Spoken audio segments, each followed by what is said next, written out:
Hey guys, in this podcast I chatted with SCP Illustrated. SCP Illustrated is a SCP YouTuber and artist who does detailed drawings of SCP articles and tales. If you enjoyed the podcast, please follow us or review us if you're on Apple Podcasts. Also, please spread the word. The more you support me means more time I can put into this podcast. Anyways, enjoy guys.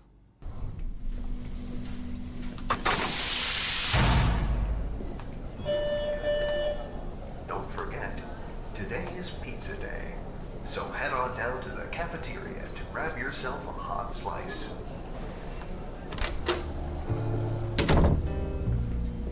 How's it going? Welcome to the podcast. Cool, it's good to be here.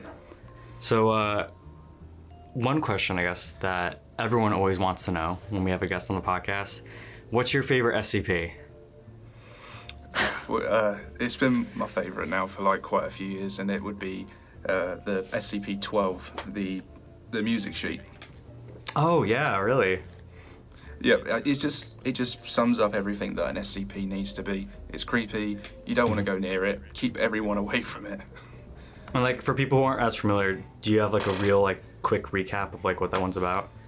Yeah, so it's like a song sheet, and if you see it, it begins putting out a sound, it compels you to go near it, and then it makes you mutilate yourself, and then you use your own blood to try and fill out some more of the music, and you can't, and eventually you'll just die from your injuries.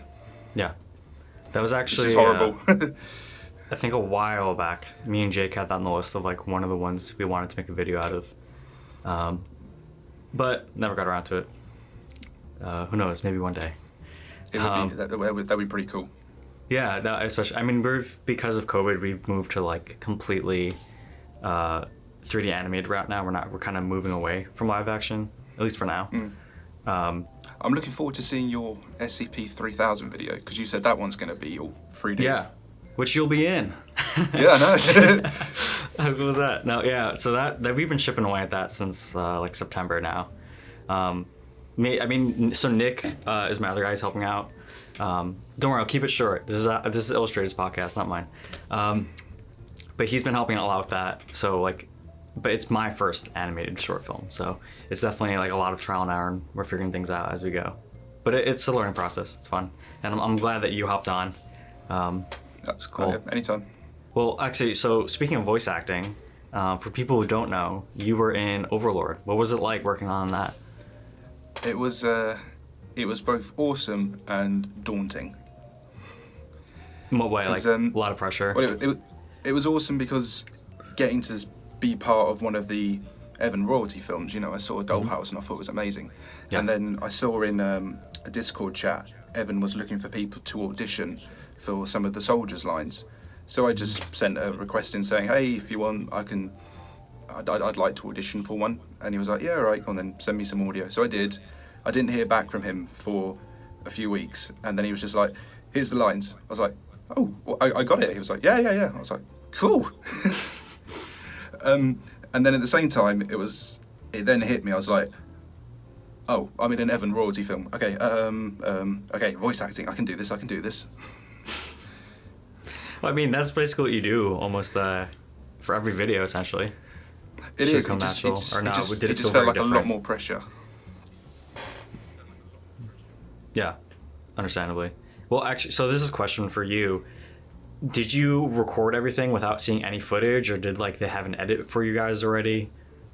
No, they had nothing. They had the scripts, which just told you the brief idea of the plot, what was going to happen, and then they just said like, emphasize this line. This is your character.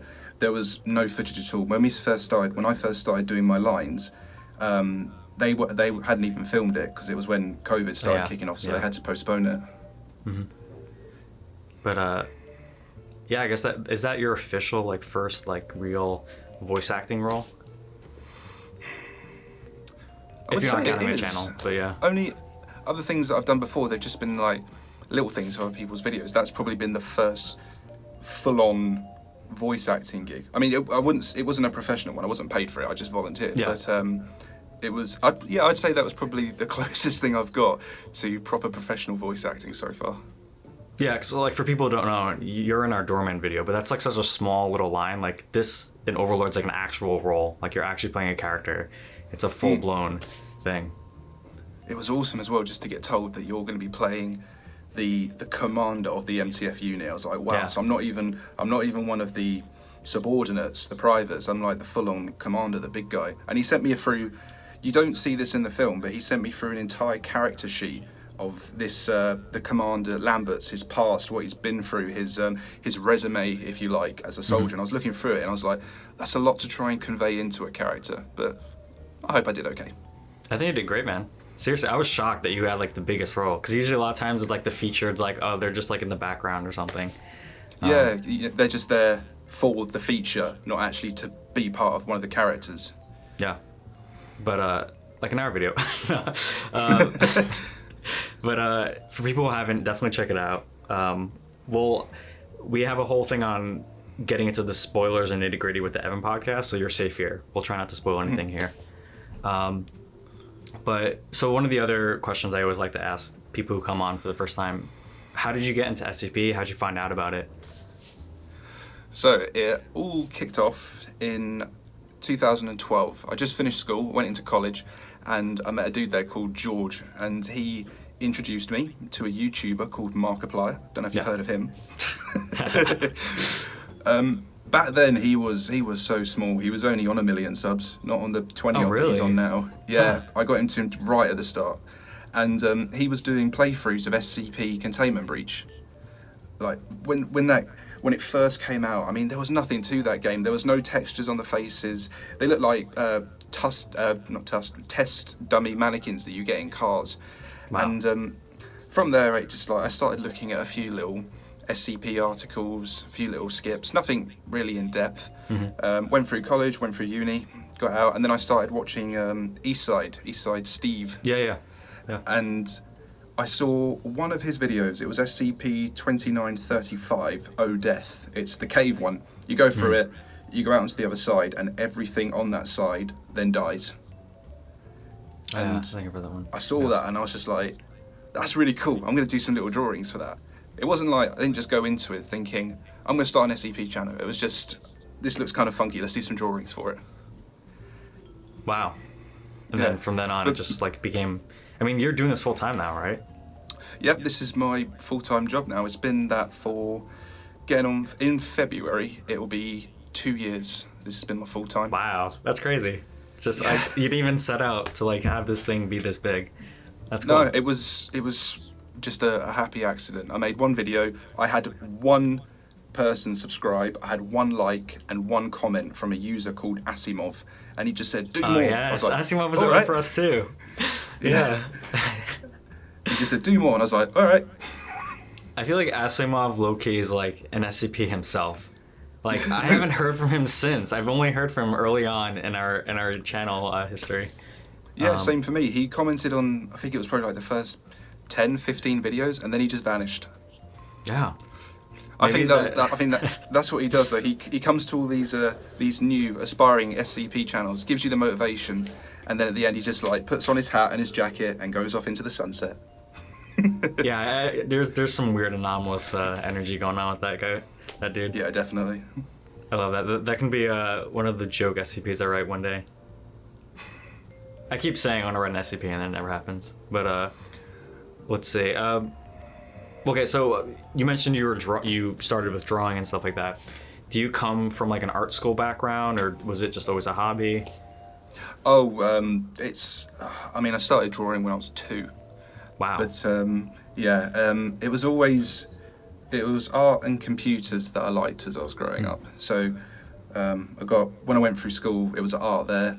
When I went to college, art again, and then after that, university, art. But it was never drawing. It was mainly computer focused, like graphics, typography, a teeny weeny bit of animation. But it was never ever drawing. They always tried to push me away from that. I mean, I loved drawing, but every time I did it, they were like, no, drawing's old. You need to get contemporary, do the new stuff. And if only they could see that now. Like, so did they mean new stuff as in like digital drawing and like tablet drawing? Pardon? So by new stuff, did they mean like you drawing on a tablet or things like that, or more so like? No. They meant like ditch that, get into photography, layouts. Don't think about actually drawing stuff. Like take a picture of something and manipulate into something new. Like really get into the nitty gritty of graphic designing and advertising and all that. I was like, yeah, it's all well and good, but it doesn't. I don't know. It didn't really feel like something I loved. I mean, I loved doing video art, like messing around with film and lighting and that kind of thing. And before it became an SCP channel, there was actually a load of videos on there from when I was back at university, full of all the video art stuff that I did.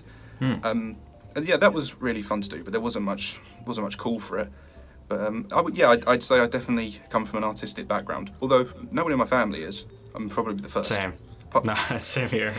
Like my grandma used to do painting as a hobby, but that was it. No one like professionally got into the arts here in my family. What kind of video art? Was it like experimental kind of thing? Yeah, definitely. It was. Tell you what, I'm going to throw some things at you. Do you remember have you ever watched American Horror Story? Bits and pieces. Okay. Like only the first season. Yep. Have you seen the movie Seven with Morgan Freeman? Yeah, of course. And Brad Yeah. Pitt? What's in the box? That kind of. Yeah. You know that kind of intro sequence. Oof, I haven't seen it forever. Oh, well, there's these bits like where it's all the types all weird. There's like bits of film that are all compressed together. It's all like really scratchy. Nothing really fits together. The American Horror Stories had the same thing in their intros. That kind of disjointed, abstract kind of video art. That's what I really liked doing. So kind of like a mix between like physical and digital touch up on top of that, or was it all like physical effects that you did? It was mostly physical with a little bit of digital in there as well. There's a tiny slight hint of it in actually the main intro to my channel. Like when you click on my videos, there's that bit at the start where it goes all glitchy and stuff. Yeah. And through that you can see some things that I did from university. So there's like these weird painted shapes in the background, which are like laces that were dipped in paint and then put through a high contrast filter. There's some of my x-rays from when I was in hospital. And then there's this weird square blocky kind of stuff. Yeah. Oh, that's really cool. That was my it thing. actually carries over. It's not just like a thing you did and dropped. That actually reminded me. So a while back, a couple years ago, my friend's boyfriend, he's doing like MRI researching. So he's doing like brain researching.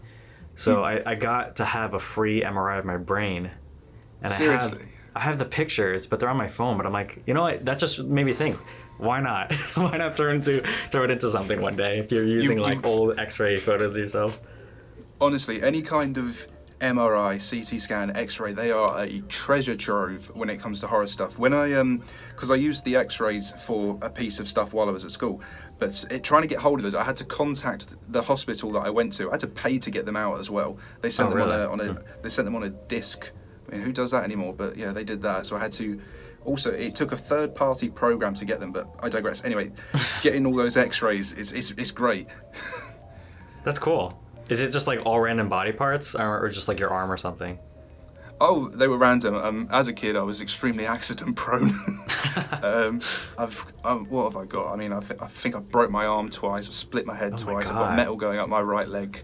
I've so many things have been broken. So I've got pretty much X-rays now of every part of my body. It's great. You can see my lung in one of them. Wow.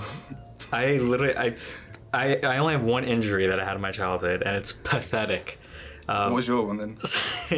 I was sleeping one night, and my mom tucked in the sheets extra tight, nice and comfy. And so I'm in second grade, so I'm probably like 7 years old or 6 or 7 when this happened. And it's weird hearing your education system, because over here we just like college is university in the U.S. a lot of times, but college is like high school, I think, for you guys.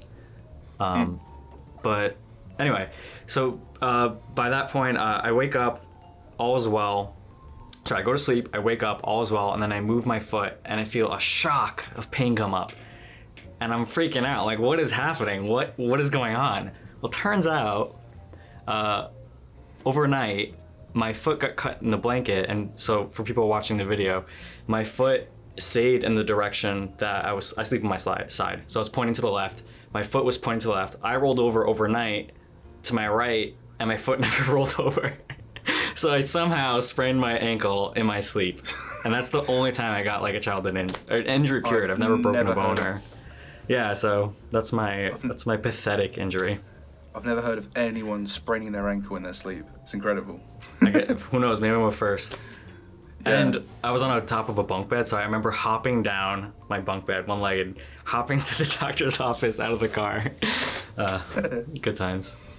So one thing that actually reminded me of when your uni professor, whoever, was telling you that you should move to photography, not hand drawing. So I kind of like certain types of manga and things like that, and there's one manga artist who's known for this, where he does Oyasumi Gunpan or Goodnight Punpan, and he has these really, really detailed environments, and people are like, how are you doing this? How are you turning it out so fast? So literally what he does is he takes photography of like the local area in Tokyo and then converts it in Photoshop to make it look like a manga style drawing and then draws over it. Which I always felt was really crazy. But then on top of that, he ends up drawing details into the environment on top of that. So you can tell it's definitely not like a laziness thing for him. But that's... Yeah, No, you go ahead. that kind of approach, when I was first started moving to digital, I started looking at digital art books, and you can see how they've actually taken pictures from real life and then painted over it. So sometimes you're there thinking like, wow, that grass looks so realistic, and then you look a bit closer and you're like, oh yeah, it is grass. It's real grass. It's a photograph that they've just painted over, but it does look awesome and it gets the job done. Yeah, I mean, so I've been learning 3D modeling and stuff, and one thing that I always get amazed by is like really quality textures and like it's like the skin essentially on the model for people who don't know what texture is. And what's kind of hilarious, so I've been learning a lot from Ian Huber, and what he does is a lot of times he just takes photos of things and then crops out the photo and just pastes it onto the model. Like, that's it. And it's like, wow, this thing that I thought was super complicated. I mean, it doesn't always work, but it's amazing how much he personally gets away with, because he does a lot of like really intricate, really heavy detailed like cyberpunk stuff, which you think would be like crazy hard to do, but he's a genius, but he's kind of figured out a way to make it way easier than you would originally think it would be.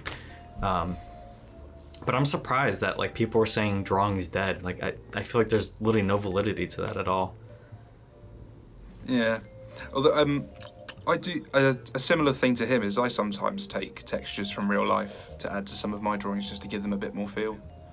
How do you do that? Like through Photoshop? Yeah. So just find a good texture that I like. Usually it's to do with adding a little bit more texture to like rock surfaces, or to do with fabrics, so they look a bit. Okay. It gives them a bit more texture. So then you'll just get the layer, pop it over the top, play around with the levels a little bit, and it just gives it a bit more zazz. Yeah, no, definitely. Correct me if I'm wrong, I believe you do digital drawing now, right? Because I know you started off with physical, like charcoal drawings, right? Or are you still doing charcoal? No. So I started off with just a pencil on paper. I didn't even have a scanner. I had to take a picture of the drawing with my phone. Wow. And then I couldn't even transfer it to my computer, because my computer, it was such a bad computer. So I had to email it to myself, re-download it onto the computer, and because I was taking a picture of it with my phone, it was so bright because the actual shading got completely lost in all the uploading, downloading and photographing. So then I had to whack the contrast right. It really didn't look as good as it could have done. But yeah, it all started, pencil on paper was how it started, and then I think it was either not May Gone, the one before. That was when I said I can't keep doing pencil and paper. I need to push this. So that's when I got the tablet. Was that tradition pretty easy, or I've drawn on the tablet a few times, but no. No, it was quite difficult at first. There's something about drawing with a pencil on paper. It feels really nice. So then when you go from that to, I mean, you're seeing it on the camera now, but a plastic pen and a screen, it's quite a change. But eventually I got used to it, and now I wouldn't go back now. It's like way better, way more efficient. It's so much better. If you do a mistake, you can just Control Z. You can't do that with pencil and paper. That's fair, yeah. So one of my friends, she's actually a really talented. She does oil paintings, but also does digital drawing. But she I think probably draws about full time, and for her, she's been drawing since a young age, and she's been plagued with having like wrist problems because of that. Like, is there a specific retinue or habits you have that help you prevent getting like wrist injuries and things like that? I'm trying to. I haven't actually had that many wrist injuries. I do get quite tired quite often. Yeah. These drawings, they take hours to do. So I suppose the good thing to do is to have good ergonomics from where you're working. So for me, I've got an adjustable desk, so if my arm starts hurting, I can just lower it down. I've got a comfy chair. And just know your limits, really. I mean, for example, I know that I could do 2 or 3 drawings in a day. If I do any more, my shoulder's going to hurt, my eyes are going to hurt, and I'm going to get frustrated, and it's just going to show in the drawings. So it's really just about knowing when to stop. Oh, okay. Well, it's good to hear that you haven't had. You'll get the rhythm. Yeah, no, I'm glad you haven't gotten like tendonitis or anything like that. Well, not yet. I've only been doing this full time now for nearly 2 years. Maybe in another 2 years, my arm will drop off. Have to switch to left-handed. Just do some stretches. You'll be fine. Yeah. Now the real move is you got to make bank and then hire someone else to draw it now. I've actually started a user of mine called Mr. Torchy, he illustrated the SCP-5252 video for me very recently. Oh. And he's currently now illustrating the entire Aurora Boreas cycle. Oh, wow. That's a big one. I know. He said he wanted a big project, and we just took back and forth, and he was like, how about this one? I was like, you think you can do all that? That's like a book. He was like, yeah, I want to do it. I was like, fine. But I've sponsored that, so I suppose you could say he's on the payroll. Cool. Is he like, so I actually haven't seen that one, but is he trying to emulate your style, or is he just kind of doing his own thing? Oh no, I would, even if he said he wanted to do my style, I would discourage it. I would say, no, do what you want to do. Don't feel like you need to blend in. Do your own thing, stand out. And his stuff is very different. His is it's comic, like if you think of like a comic book kind of style. It's like that, but it's got a lot more I think detail. I've seen this. It's very rich. Yeah. No, I have seen this actually. Yeah. No, I saw the thumbnail for it. Because I was like, wow, I thought you really like changed it up one day or something. No, that's his. I'm really jealous of. He can draw characters so well. I'm not that good at drawing people and faces, and I'm very jealous of his skill there. So, is there a reason that you mainly still do black and white compared to doing color-based drawing? I've been doing it in color for about a year now. Oh, but it's your shading. Sorry, I mean, I feel dumb. I literally watched your videos yesterday. I'm leaving it in. Yeah, I switched to color in I think it was March or April of this year. Oh, yeah. It was the SCP-667. I think that was it. Fairy Kudzu. That was the first one I did in color. Yeah, and even the one I'm in, there's like the red 9 through 9s. I'm pretty sure. Oh yeah, that one. No, that was still black and white with a tiny bit of red just for the blood effect. But yeah, back then it was just black and white. Now it's color. So was that just like over time you kind of shifted that way, or is it like a time issue, or like money, or just like you getting more comfortable shading with colors? What it was is I really wanted to improve the digital drawing because it was looking nice, but it was starting to get a bit samey. Yeah. So I actually found a course online. It was called the Concept Art Accelerator Pack, something like that. And this dude, he went into depth of how to do proper concept art, and a lot of it wasn't quite applicable to me because he was like, you need to experiment with your layout and all that. And I was like, well, for me, with the way the videos are set up, it's all pretty samey. But he then went into color theory and all this kind of stuff, and I looked at it and I was just like, what if I could do it? Just give it a go, switch to color. And so I just thought, heck, we'll just give it a go. So in that video, I threw the black and white out and just went full color, and it looked awesome. And so I just I stuck with it, and I really like it now. It's good to have some vibrancy. I do think it looks good too. And yes, people, I do watch videos of my guests before the podcast comes on. I know we get a million comments of that now.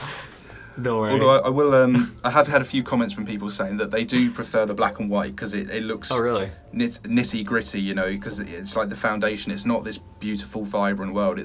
It's dark, you know. The whole we live in the dark, so you can live in the light. That kind of feel to it, which, you know, I completely agree with. But at the same time, you know, it's artwork, so got to make it look pretty. Have you experimented with like maybe doing like different types of saturations or different like color tones and things like that? Or I'm assuming it's an ongoing process. Have you experimented? Yeah, it's just ongoing. You know, I'll pick up more as I go along. But at the moment, no, I haven't tried with different saturations or anything like that. It's just what color should this be? Plop that on. There we go. Yeah. Well, I was gonna say, let me gather my thoughts again.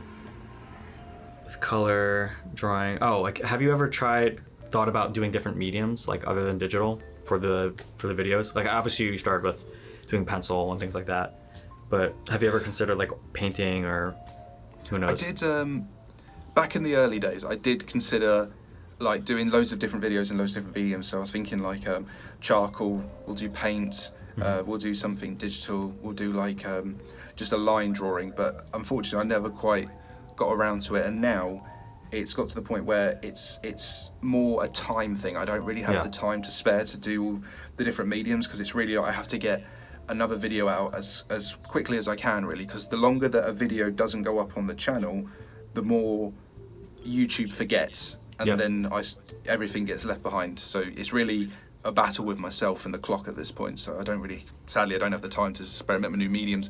But then we've got Mr. Torchy coming in. He's bringing some new artwork. He's bringing a new technique. Did have Sumin Chion a while back as well. He was doing some comic kind of stuff as well. So as far as experimentation goes, that's kind of being outsourced at the moment. Good, yeah, because I feel like YouTuber burnout's a very big thing. It's good to give yourself some breathing room, some time to relax.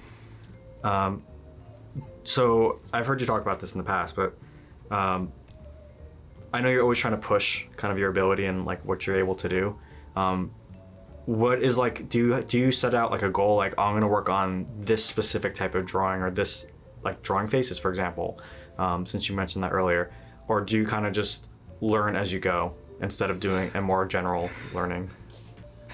It kind of comes in phases. For the most part, I just learn it as I go along, but then sometimes I might just have this moment where I'm just like, ooh, let's try and do better faces, and then I'll probably work at it for like a couple of hours and then just be like, I'm just going to go back to the regular stuff. Yeah. Mainly it's just, you just pick it up as you go along. To be fair to myself, if I actually did sit down and do all of this, I could probably get pretty good at it in a few days. I don't have the energy. I just do the normal stuff and get the video up. Make the viewers happy. Yeah. It'll come in time. I mean, that's always a battle between like, do I invest time now learning that could be time that I'm putting into the YouTube channel? Like it's always a juggle. Like have the same thing where it's like I could be spending more time learning motion design and Blender in general, or I should just try to cram through and actually work on SCP-3000 and animating. It just comes down to time, doesn't it? Yeah, it really does. Which is just, there's always that saying, like, when you're young, time is cheap. And I guess as a kid, you're like, yeah, whatever. But, like, I feel like, as cliche as it is, as I'm getting older, and especially as I'm, like, trying to run my own stuff, yeah, time really is, like, the real thing that is holding you back. More so than money. It just goes by so quick. Yeah. So the other thing that I wanted to bring up was for like art in general, I know a lot of times when you draw, you use references and things like that. Do you now mainly just draw off of memory, or do you have like a whole folder of like photo references and things like that? When it comes to doing, like, for example, hang on a second, let me just go down to my drawer of wonders.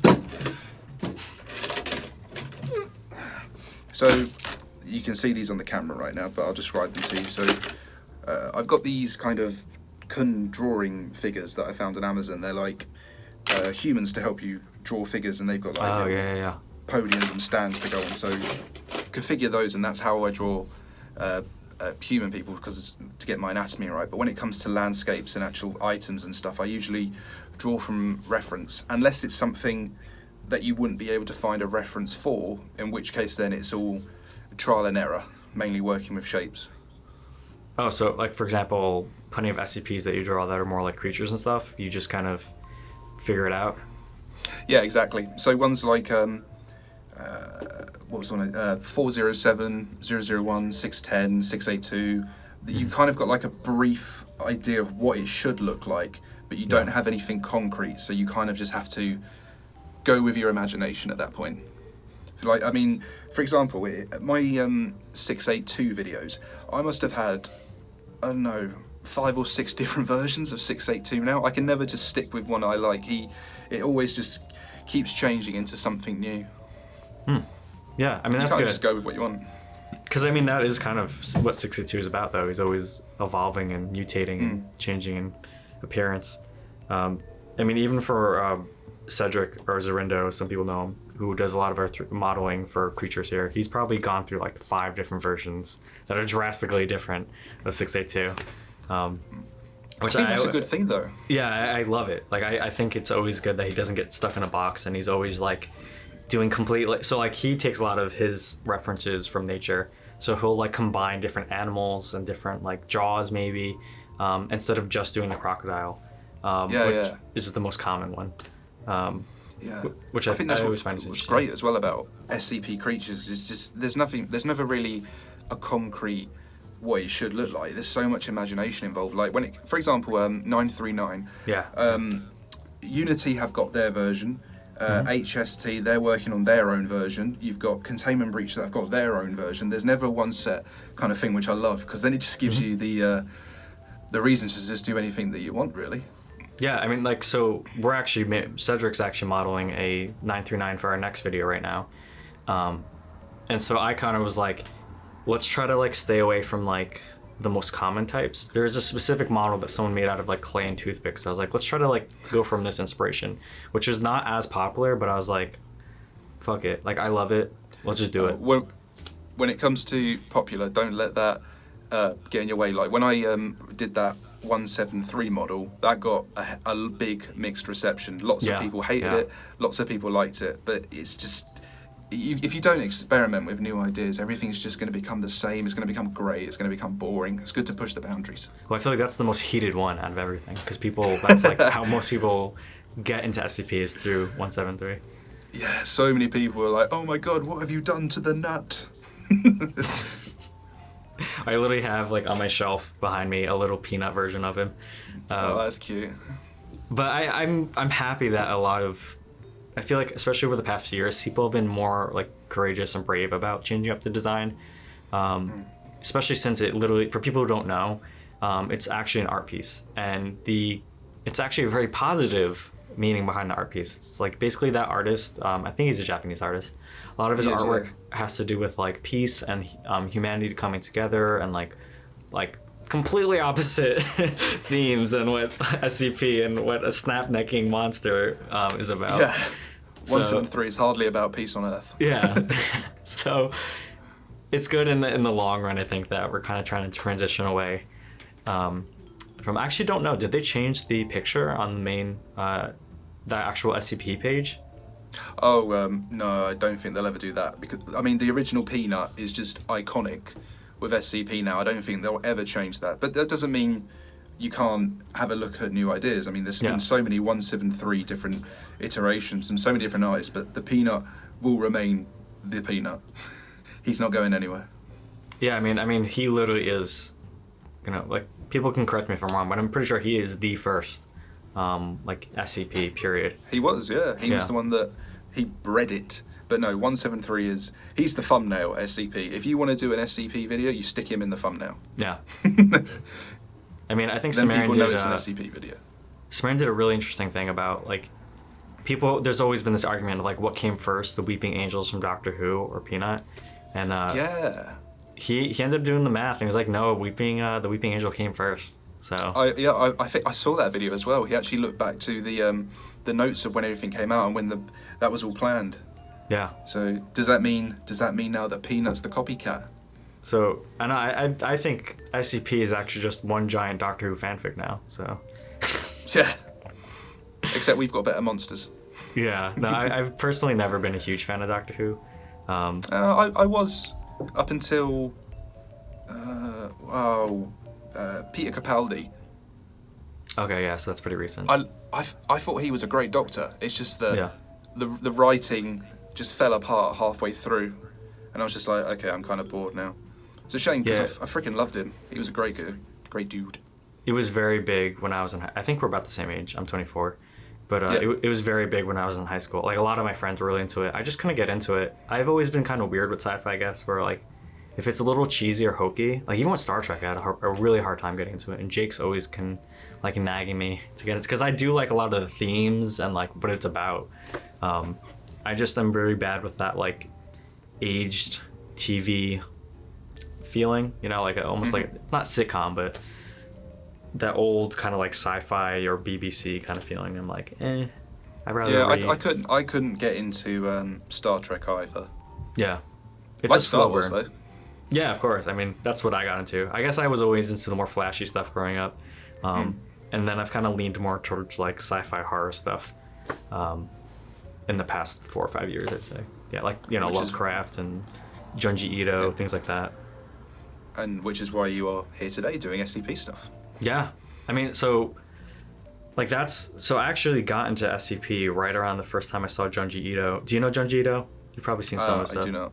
So he's the one that Amagari Fault, the one with the hole-shaped, the holes in the ground that are shaped like people, and it turns out that like, spoiler, if people don't want to get spoiled, but each hole is specifically built perfectly for a specific person, and the main character ends up going into it and like gets stretched out and to like this giant worm basically. It's like very weird stuff. Yeah, Junji Ito is very graphic, and it's all drawn. It's all manga, so it's very visual. And he's a huge. He's very like he's one of the best like body horror kind of things. Like people usually think of like Cronenberg and Thing, which are also awesome, but I feel like Junji Ito takes it to like the next level. But I actually got around the same time I started reading that, which must have been like 2012, is when I got into SCP. So a lot of times I remember for the longest time around that time, people always thought Junji Ito was SCP stuff. So funny enough, I feel like my interest, whenever I became more interested in Junji Ito's work, which, for people watching, Tome, that's on the wall, that's one of his works. I have Uzumaki. The more my interest in SCP has grown. So maybe that's like some weird memory tether I have to the two universes. I can understand why people would think that. Someone going into a hole and being stretched into a worm sounds very much like SCP. Yeah, it really does. I mean, there's so many of his stuff. Like Uzumaki, for example, is basically, I haven't read it yet, so just a disclaimer, but from what I know about it, it's basically this has to do with like spirals, and the whole thing is like this town starts becoming like obsessed with spirals, and things start descending into chaos, and like people and objects and things start spiraling. Pun not intended, spiraling out of control. Yeah. And basically, like, there's a lot of body horror elements too, of like people's faces and like bodies twisting into spirals and things like that. That sounds awesome and it's horrific. Great. You should check them out if you can handle like, I mean, I'm assuming you do. You've done some pretty gory stuff yourself. Considering some of the shit that I've drawn, yeah. Yeah, like you could probably handle him. He's very, very detailed though. But like I could Tome, probably learn a trick. Yeah, honestly. But like Tome is really great too. That one's about this girl who like horrible things happen to her, and she just basically keeps coming back. She can't die, and it basically has a whole thing to do with like relationships with men, and like she's kind of like a temptress, but she also is more of a temptress for like evil men in some stories. It varies so much with each story. It's hard to, with his stories especially, it's very hard to like be like, this is the moral of the story, or like this is what the ending means. He leaves it very open-ended, which by the way was a huge inspiration for Overlord. For people who don't know, like Evan's a huge Junji Ito fan too. You'll have to send me names of all these people after this so I can go check them out too. Yeah, no, I will. I was a huge anime nerd growing up in high school. So that's where a lot of my sci-fi comes from, is more from the Japanese side of things. And then I feel like only through college did I start kind of crossing over into the more like American and English, like British stuff. Yeah, I never experienced like manga and all that growing up. There was a few people I was friends with who liked it, but there was never ever a big a talk. There was nothing about it when I was at school. There wasn't anybody talking about manga. There wasn't people showing it. It wasn't until I went to college where I saw one person with a manga book that I then understood what it was. But even after college and I went to university, there was still no one talking about it. It's very much been a background thing for me. I've never really heard or experienced it, but I know of it. There was one that there was not a TV, I don't know if it was a TV show or a web show, Death Note. Yeah, I have that right behind me. Yeah, that's probably the only one that I've actually got any knowledge of. And the thing in that, the monster thing, was horrible. Ryuk. That was scary, but it was awesome. Yeah, that's probably like the big like that was basically one of the first mangas I ever read. That's a really good like intro one.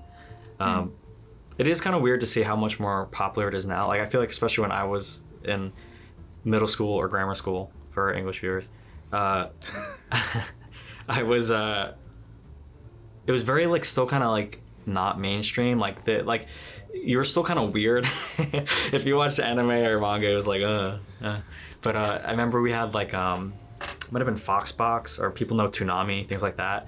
That kind of made it a bit more like, oh cool, there's this thing. And I feel like that's kind of what made it a lot more popular in the States once I was in high school. And I feel like now it's like almost commonplace, especially because of video games and things like that. But it's everywhere now. But it's overwhelming now is the thing. Because like I feel like back in the day, you only saw the classics because the few that you did see was you only see the best of the best. Nowadays I see everything. And like I don't even watch much anime anymore because I find that it's so you need to like dig so much to find the actual like gems, and like I don't have the time to really watch show after show. I'm very like picky nowadays with what I watch in the sense of like if it's really half-assed and really badly written, I'm just like I'm not even gonna follow through on it. But it's not even just. It's also not just that, but it's also I've noticed as well. Like there's a lot of manga in the art world. Like everyone seems to draw in the manga style, which there's nothing inherently wrong with it, but it's just. It's really oversaturated now. It is, 100%, yeah. I mean, because like, for example, one of my friends in high school, that's how she got into drawing was through manga. So a lot of times, I'm assuming, but a lot of people I've met who draw in that style, it's because like the reason why they got into drawing was because of manga, which ends up being a lot of people. And I feel like back in the day, a lot of like comic artists, that's how they got into it was through comic book artists. But I feel like comic books were never nearly as popular as manga's gone nowadays. Oh no, definitely not. Manga would definitely win top down when it comes to comic-y kind of art stuff for certain. They had a much bigger target audience for one. Yeah, I mean I guess it's not necessarily. I feel like I was gonna say manga's like super global now, but I guess you did see Captain America and Superman like all around the world too. But one thing I really like, because I don't really care for the super like cliche like very plain manga style. Is I love a lot of like some of the 80s manga, like Akira is a good example. That's like one of the most famous cyberpunk animes, but it's like super gritty, super detailed. The environments are crazy. And then I also mentioned Goodnight Pun Pun, but like he has this really like, it still has that anime manga look to it, but it's very, very different. It's a lot grittier, it's a lot more detailed. Like it almost feels cluttered how much there's going on in each frame. It's actually made me think of something. So I know you don't normally do background drawings. And correct me if you do now, but is that something you'd consider in the future as like hiring a background artist? You mean like to go in the like the background of the main sketch? Mm-hmm. Some of the drawings recently they've started to get some more background stuff, but for the most part they don't, just because most of the details in the picture that's at the front, which is usually of a character. But some more of the stuff now, like the upcoming SCP 5000 video, or for the people watching this, you'll have already seen it. There's quite a lot of background stuff in that. So there's the plants, there's a few sunsets, various. I only usually put a background in if it's needed to establish the setting of where it's going down. Okay, yeah. So if it's like really important, that's when you'll put in the time. I mean, I also just want to point out, it's very impressive that for the most part you've basically been doing this just yourself, because I don't think people understand that like for comic drawing and manga drawing, it's a team. It's not one dude drawing everything. Yeah. It's like 3 or 4 or 5 people, depends on like the production. So that's where I'm still like shocked you have not had like worse. I mean, fingers crossed. Let's hope this doesn't happen. But I'm shocked that you, even in 2 years, you haven't had injuries, considering that like how much content you've put out. It's not like you're releasing videos once in a blue moon. No, and those drawings, they easily take the small drawings, even they'll take about 3 or 4 hours. The big ones, I did one the other day. I got up, I started it at about 8:30. It took me until 6:30 that evening to do the whole drawing. Well, so speaking to people who don't know anything about drawing, what would you say is like the most time-consuming aspect of the whole drawing process for you?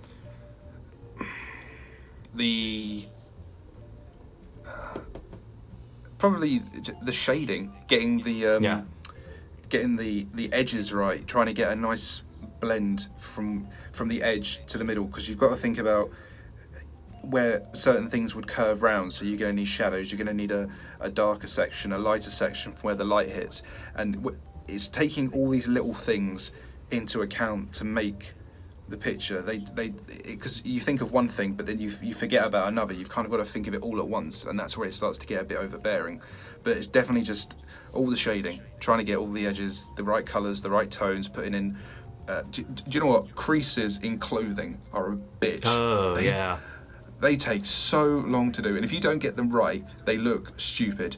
I mean, I look back now at the creases on one of the staff on the IKEA 001 video, and I'm just looking at the creases on it. I'm just like, what the heck was I thinking? I should not have put that out. I should have redone that drawing. But at the time, I was probably like, no, fuck that. Not redrawing that again. So I used to do a little drawing in high school, and I ended up never following through with it just because it wasn't like a huge passion of mine.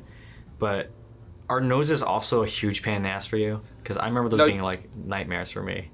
Noses, if I had the choice, I'd make sure every human doesn't have a nose.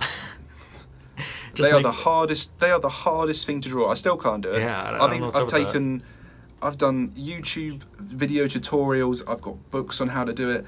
I still, for the life of me, cannot draw a bloody nose. Trying to draw even a woman's nose is so much more different than a man's nose, and I can't even get that right. They're just so hard to draw. They say like it's all the shading, it's not the line work, and it's just like that just makes it even harder, because now I don't even have an edge to work from. Yeah, I mean that's why it's just horrible. I find that like shading was always the most difficult thing for me for drawing. Like the hard lines and the outlines, that was always the easiest part, like the proportions, stuff like that. Because it's so, I guess this is a pun again, gray area, huh? Where I'm killing myself today. That pun though. I swear, this is not intentional. Give the man a cookie. But it's really hard to tell where the highlights come in and where the shadows come in a lot of the times, especially on objects like a nose, where it's this weird, it's like multiple balls essentially morphed together. It's not like a normal sphere. The easiest way I find is just if you're doing a drawing, put a cross somewhere on it, and that's your light source, and then you just work from there. So if you've got an X in the top right, all your highlights come down the right hand side of the body, or the right hand side of any objects or noses or lips, things that are protruding, and then on the left side you're going to have some very harsh shadows. That's basically how I do it. That's smart. Yeah, just very simple. Like you don't have tons and tons of points of light. Essentially, you try to keep it to like 1 or 2. The more you can put more points of light in it, but the more you put in, it's going to become a heck of a lot harder.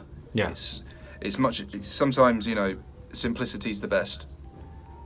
So I mean, this is like art theory stuff now, but like, are you familiar with chiaroscuro? I'm probably mispronouncing that, but it's basically it's Renaissance type painting where it's basically where you have very heavy shadows and you have only one source of light usually. I'm oversimplifying. Would you say, in a way, then this is unfair. I'd have to show you examples and things like that. But it sounds like almost like your work is almost chiaroscuro in that sense, where you have, because I've noticed you tend to have very heavy shadows. So would you say almost all your drawings, on average, if you can have it that way, you will have it just be one source? Unless I need to have more than one source, it would definitely be one. But even like a lot of the drawings now, it doesn't look like I've been too over the top on the lighting. It's just the shadows and all that's there. It's just to make it a bit more interesting, so it doesn't look flat. Yeah. I mean, that's just the worst thing you can do. Is if you've got a flat drawing, it's just like, there's no depth to it. There's no character. So if you put some shadows on it, give it some nice lighting. It just looks nice. Yeah, especially in your older videos where it was black and white, having the heavier shadows, I think, really helped me get pop off the white background a lot more. Those first drawings. Have you gone back to have a look at like the first video I did? I had a look at it like a few weeks back, and I nearly vomited. Well, a while ago, and not recently, because I've known you for a while now. So I remember, I think probably last year, I definitely was digging back at your like first few drawings. But how are your eardrums? Oh, I guess the audio was. I am so bad with memory. I just remember like seeing like, wow, he's seriously progressed. I remember just really like seeing a real progression on your part in a pretty short period of time, which I was like, wow, that's like generally impressing. Thank you. Yeah, like I know, like, again, just because I have some art friends, it's very easy to kind of get stuck in the same bad habits or just in the same style. So it's cool to like, especially with human faces, I feel like you've gone way better with human faces. Definitely got better, but nowhere near like even good, I'd say. There's still so many things that I get the proportions wrong about. It's just, practice. The more you practice, I mean, I think just my channel in general is like proof of that. I mean, I haven't actually stopped to go to art school. It's just the more you do something, it just becomes second nature. Like for you, for example, when you're doing the 3D stuff at the moment. At the moment, it's going to seem like really daunting and stuff, but you give it some time, you'll be whizzing around it. Yeah, that's the plan. I mean, that's basically why I jumped into such a big project. It was just like, let's get past that mental block, that mental fear of like making an actual animated film. Oh my god. So I feel like even if it's just like passable, just knowing like me and Nick have learned so many lessons from it already, and we've been basically trying to. Hot tip: if you guys are doing a project, don't write all the notes after the project. You will forget half the notes. Write it while it's happening. So we literally have like I have like a notes page, just like next time this is the animation process you should go through. And for Nick, he's like, Nick actually draws too. So he was saying and Nick does a lot of our 3D modeling for people who don't know. And he was like, yeah, I need to actually like physically draw out and essentially almost make like a blueprint first before modeling, because he said like would have gone like twice as fast through certain models if he actually just like sat down and drew it out, just like a simple like almost like an engineering blueprint. It's definitely very hard to like, I will say, and I'm sure I have a bunch of blind spots, but it's very hard to find those blind spots that are holding you back, and that are like kind of maintaining certain like bad habits. For me, I think that's more of like, for me, I guess it would probably be efficiency with certain animation things. Like thankfully I'm doing mocap, so that's why it's even possible for me to do this film. Like hand animation is way more tedious. But like for you, for faces, I'm curious, have you ever considered using like a 3D model? So that way, because one thing I love about 3D is like I do not need to hand draw the shading. And like I love lighting, like in a physical space. I hate lighting in a 2D space. I found that you can actually make some pretty interesting references with just like a couple of light sources if you just have like a model and a head, and that's it. It's like very simple to do.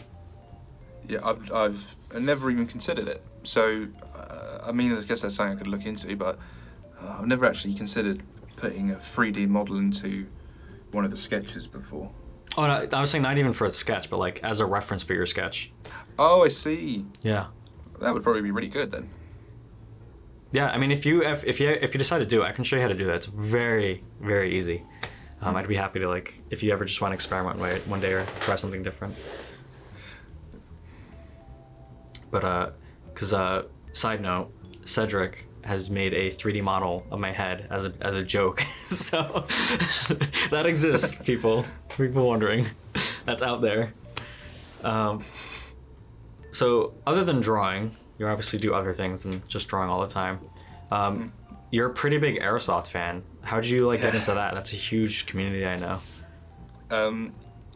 So when I was at my first year of university, there was just this dude I met on a night out, and his name was Apollo. He was an Airsoft player. I'd had an interest in Airsoft since I was back in college, and he was like, hey, well, I go to games. Do you want to come along with me to one? I was like, yeah, sure.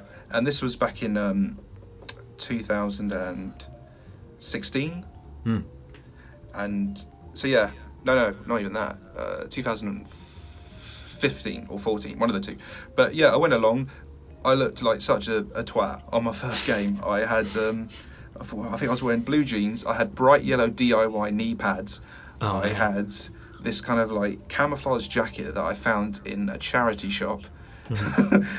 I looked like such a div. And but yeah, I really loved it. First game, loved it, and then I just got hooked. And so, still playing it to this day. Got loads of guns in my collection. Yeah, it's great fun. I'm assuming it's been shut down though, because you guys are locked down now, right? Yeah, the our usual site, the one that I've actually been going to, for the best part of nearly 6 years now, they've closed until further notice, which is really sad. Yeah, that sucks. Hopefully they'll open back up again after lockdown. So I actually, in high school, one of my friends was super into paintball, so he got me into paintball.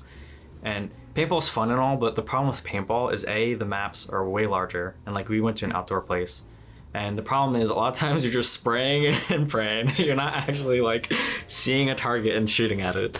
So I ended up eventually, and I do wish, I ended up just not doing it because the people, basically I went with a friend or like an acquaintance at the time.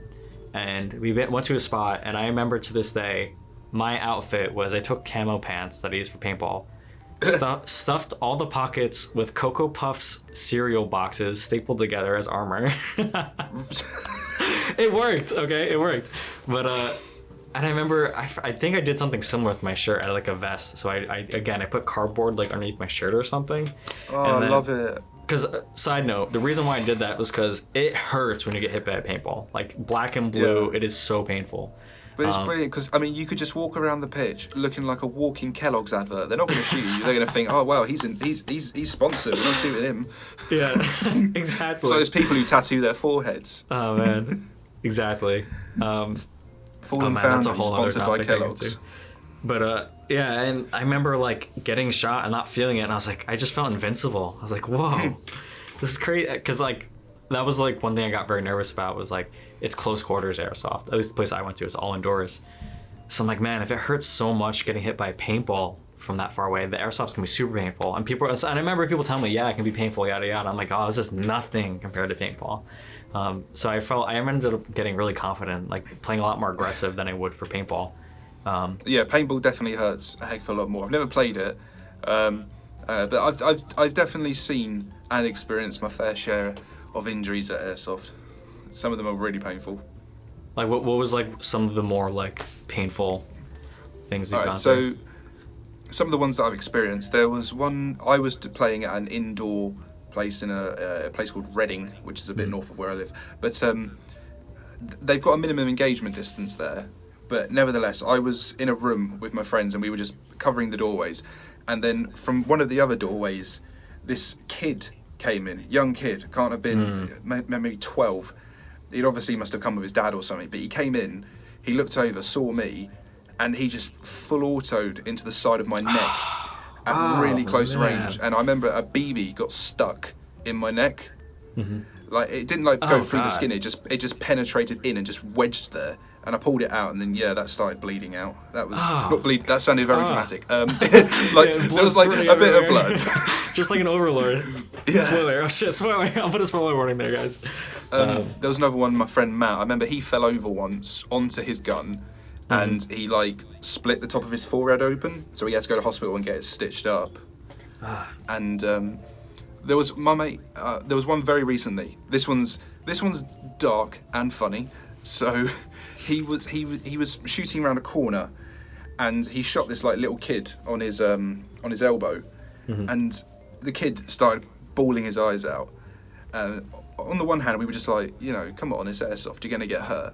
And secondly, we were like, but it's your elbow, it shouldn't hurt that much. But anyway, he toddled off at the end of the game, still crying. And me and Harry were just like, we just looked over and there he was, still crying. And we were like laughing at Harry, saying, you just made a kid cry. You're a heartless bastard, you are. And then to his mum appeared. Oh no. Carrying a birthday cake. What? It was his birthday. Oh my god. He'd been brought along for his birthday and he'd been shot in the elbow and he was crying. So it was hilarious, and at the same time, it was just like, wow, you are going to hell, man. Yeah, that's rough. So I will say, the place we went to was like acres and acres of land for the paintball place, and it almost became exhausting how like large, and like, I mean, so we have a huge issue with ticks on Long Island too. So actually, this place was in upstate New York or Pennsylvania. But anyway, I remember just like being so tired from just lugging through like brush. Like, there aren't trails. We're literally going through brush in the forest. That by the time people were like shooting at us, I'm just laying on the ground like, I'm done. I'm good. Have you done like really large places for airsoft? Because I'm assuming that's very different than.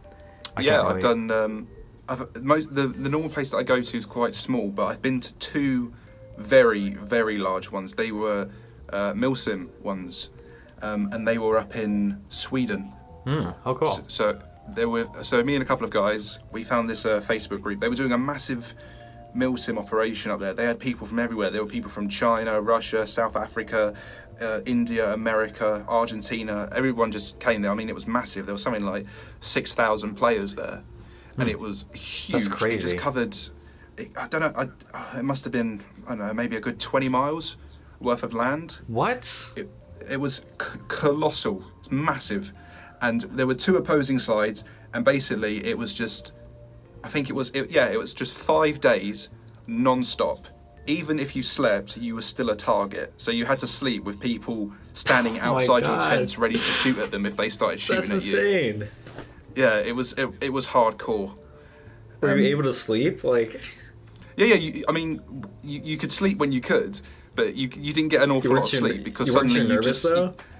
Oh yeah, you were terrified, especially when suddenly you just saw torches coming through the trees towards your campsite, and then you all had to quickly wake up, grab your guns, and then try and hide behind a tree in your boxers, returning fire. That's crazy. That's actually crazy. It sounds like so much fun though.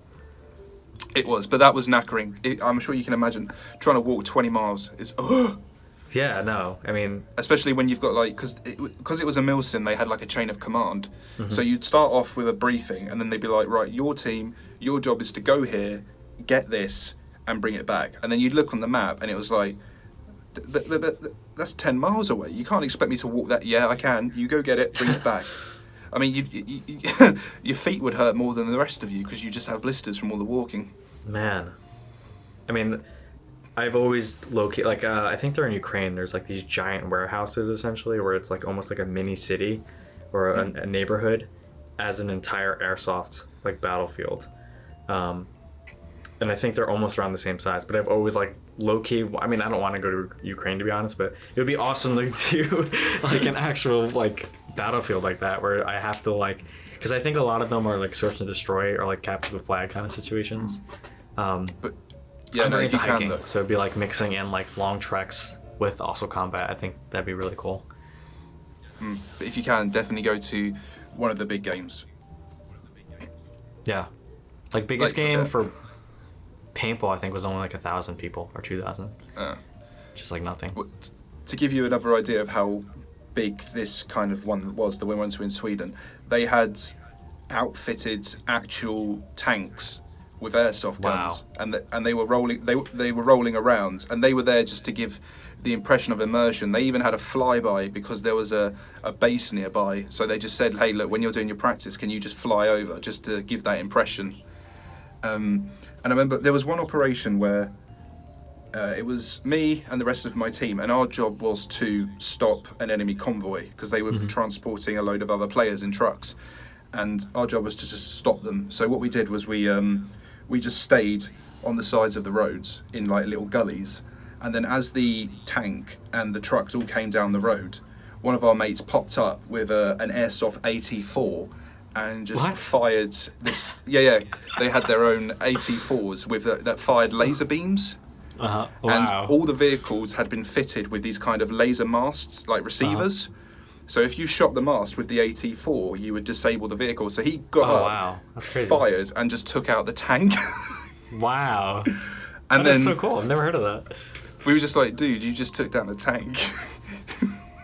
Wow. And then the other trucks came around the side of the tank, and they've all got like the airsoft version of 50 calibers on top and M249s, all outfitted with airsoft stuff. So they're all just firing bullets down on us, and we're just like, right, run away, we've done our bit, we stopped them. Are they like larger BBs? Like, what is the airsoft version of a 50 cal? Well, it's still 6mm BBs. It's just Okay. firing it from a Just 50 that caliber. pace. Yeah. It's the airsoft 50 caliber. You Still, can get them online, but still, when you've got a gun that big on top of a moving truck, following you down a road, shooting at you in a bush, it's intimidating. Well, yeah, I've never seen that where they have that much like actual military gear, like vehicles and stuff like that. It's really intimidating. As soon as you actually see it, you're just like, wow, shit, yeah, I am terrified. That's gonna hurt. So, I know certain countries allow this, certain other countries don't.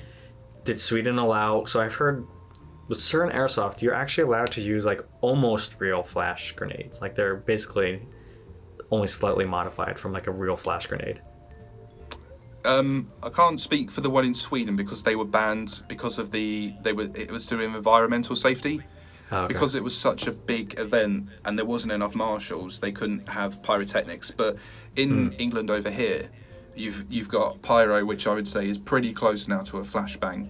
Like even I've used them in the games before. You throw them. I've had one go off right beside my head before, and it didn't stop ringing. It didn't stop ringing in my ears for a good 2 minutes, and it really is a heck of a bang. Yeah, I'd hope so. It is a flashbang. Yeah. I mean, it just came into the hut with me and my mate, and we were just like, let's just cover our ears and duck down and just wait this one out. Like, I mean, you know, I've never been flashbanged before, but did you like see like double images? Was it that rough, or was it just really loud noise? We didn't see double images because we just closed our eyes, really held your hands over your ears because you know it's going to be Loud. freaking loud. Yeah. And I mean, they all then came rushing in, and we were just like, "Look, don't shoot. We're deaf and blind already. There's no need. We're good." Also, your ears are ringing through your hands being over your ears. That's Very crazy. loud, very loud. Especially if you're in an enclosed room. It's Box, all just yeah. echo and reverb. Ugh. So it doesn't stop. It goes bang, and then it just keeps going bang, bang, bang, bang.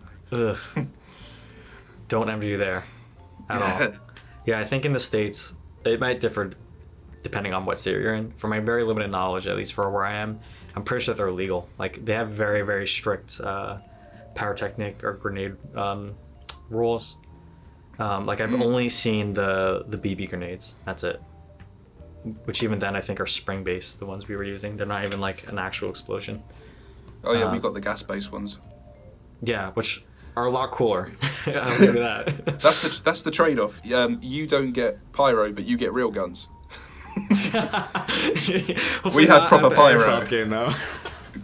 Oh man, I mean I literally have right now. I have these are props, so I think they're all bust. But we went to a. These are fake people. These are all airsoft guns. I'm holding up to the camera. We have a fake M4, which I still need to buy a adapter. I'm not a big gun nerd. Jake is the gun nerd in the channel. And then we have a SMG. I can't remember which one. But basically, there's a local market by us, and once a year, a ton of people. They have there actually is an airsoft place there, literally right by me, and I heard it's great. Of course, it's closed now, but for a while, its meetings actually go there. And just like rent gear, because I have kit, but I don't have I don't have any airsoft guns that actually work. They're all props.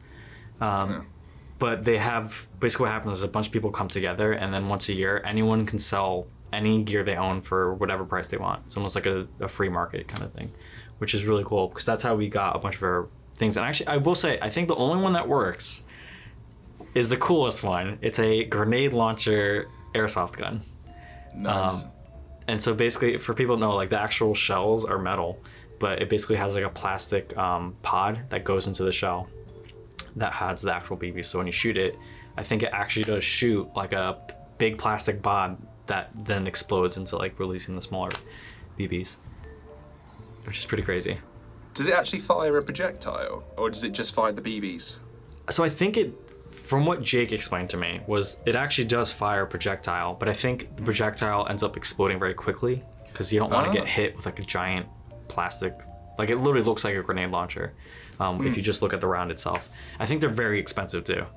They are, because one of our mates over here's got, it's pretty much the same thing. I can't remember what he called it. Oh, yeah, he called it a tag round. Oh, okay. And, fire it from a grenade launcher, and it actually fires the projectile, and then where it lands, it then explodes. And they're horrifying. Yeah, it might be that. We've never, like, bothered to buy the rounds and actually see if it works.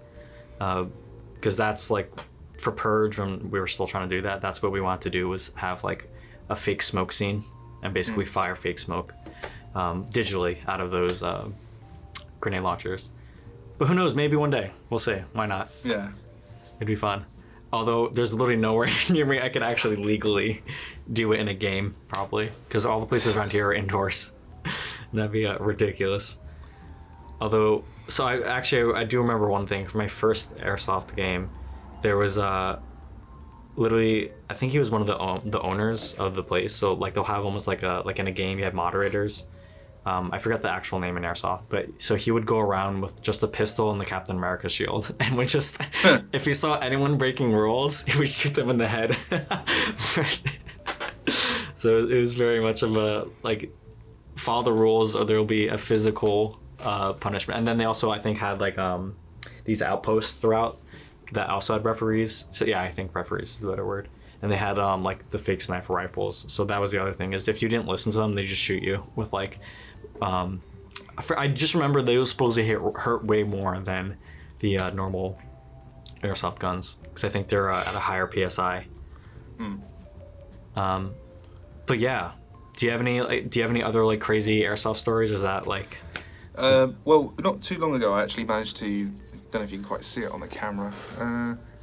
Not really, but I managed to scar my nose in one of the games recently. We were playing on one of the CQB mats, and I was going around a corner, and there was a kiddie, and yeah, it's always the kids. There was a kid on the other side of the door, and as I've gone into the room, he's just come up right in front of me and just fired his pistol point blank at my nose, and I went straight down.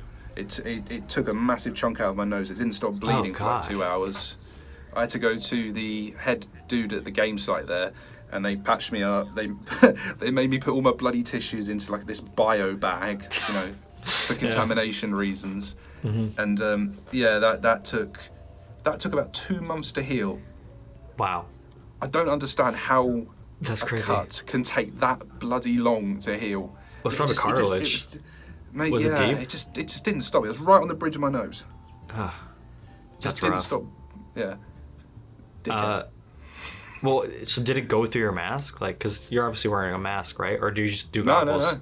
Just goggles. Now I wear the mask. Yeah, that's crazy. I have an old paintball mask, so that's what I would used to wear. It used to always just be goggles. But now, whenever I do the CQB maps, I've always got the mask. Learned that the hard way. If you're listening to this podcast and ever want to play Airsoft, there's your lesson. Okay, kids? Yeah, don't lose a chunk of your nose. Yeah, not recommended. I thankfully don't have any war stories, injuries to say the least. I just got nasty bruises from paintball, and tick bites, but you know, that's not that exciting. Other than getting Lyme disease, yay! I don't have Lyme disease, thankfully. So that's actually one of the reasons why I stopped playing as much, was just because like I hate bugs. That's one of my biggest fears is insects. Although ironically, the insect-based SCPs don't bother me that much. It's more, I guess, like a real life thing for me. But there's a lot of them as well. Yeah, there's so many. I really like the was the chocolate fountain ants. That's one I like a lot. Oh, they're brilliant. They are. But like they screwed up 682 real good. So yeah, you did a video on that. But that's like ticks were like the reason why I stopped playing paintball. A big reason why. It was just like I don't feel getting Lyme disease. It's not that fun. So. No, I imagine it's not. But that's why I liked Airsoft so much, and I was so excited to play it because it was all indoors, and I was like, oh, I feel clean. I don't feel like disgusting afterwards compared to paintball at least, or compared to any outdoor gaming where you're just covered in mud and filth. But who knows? You know, it's not too late. I don't know why I'm saying like it's over. Like, sure, I'm in a quarantine right now, but there's a future. It's not too late. Well, speaking of quarantine, I guess some people are interested. Probably hasn't affected you that much, but has it drastically affected your life other than Airsoft in any way? Well, at the very start of the whole quarantining thing, I noticed that my channel, everything just shot straight up because everyone was then online. So I got a massive increase in subs and viewers, and now it's just gone back to normal again. But that was good at the start. Then everything just kind of went back to normal. Quite a few people I knew, they lost their jobs, which was sad. It was my girlfriend, she lost hers. Thankfully, she got another one. That's good. For me, though, not an awful lot's changed. I mean, most of the time I just stayed indoors anyway, just drawing, so nothing really changed there. That's the getting toilet paper was a bit of a bitch. Yeah. Oh, you guys too. Good to know. Oh yeah, I don't know why that was a thing, but the whole world just started panic buying toilet roll. Well, I think we, it was our bright idea to start that trend, from what I know. Although I don't know if that's true. You Americans were all over the social media over here. God.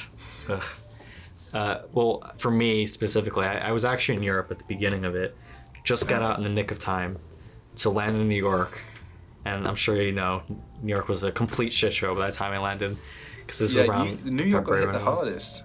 Yeah. We saw that everywhere. That was all over the news too. And even now, like, I was gonna go into the city recently, and then I was like, nope, I can't, because now we're getting massive spikes again in New York.